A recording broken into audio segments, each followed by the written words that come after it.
So when I started this whole investigation into Catholicism, I didn't know anything. I didn't know up from down or top from bottom. And so I prayed and I said, God, you've got to show me the right questions to ask. You've got to show me the right prayers to pray because I don't know anything.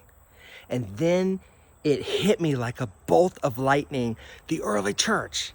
That's brilliant because the early church is in the Bible. We know that we know that we know that it's true, and we can compare it to all the claims and all the other stuff or whatever. Okay, what was the early church?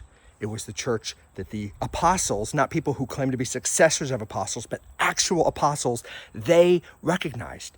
It was a church that had the power and presence of the living God, aka the Holy Spirit. You saw all of the manifestations of the Holy Spirit, the gifts, the fruits, the unction, the leading, the filling, speaking by the Holy Spirit, every single bit of it. Was that church blessed and covered and led by the Holy Spirit? You bet your bottom dollar it was.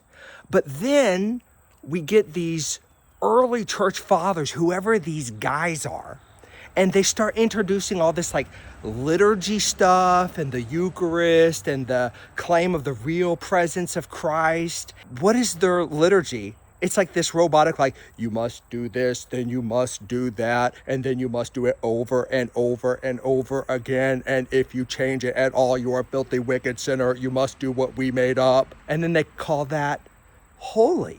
But again, this is not something that the apostles would recognize. They would recognize the biblical early church. So whenever the Roman Catholic Church says, oh, we're the same church as the early church, which one is it that they're talking about? Well, they're certainly not talking about the biblical church. They do not remotely have the power and presence of the living God, but they do have all this early church father man-made liturgy stuff in it. They've backed themselves in a corner, right? They've decreed themselves infallible and holier than thou. You must do whatever we say because we alone are the one true church of Christ. And so we get to put our foot on your necks. Of course, they don't use that language. I do. They have to defend what they did. And so they have to say something like, oh, well, from the biblical early church to the early church fathers, it was a natural evolution or some such thing. But this is their natural evolution. They got the power and presence of the living God, aka the Holy Spirit, out of it, and they replace it with all this robotic man-made liturgy stuff, and they call themselves holy.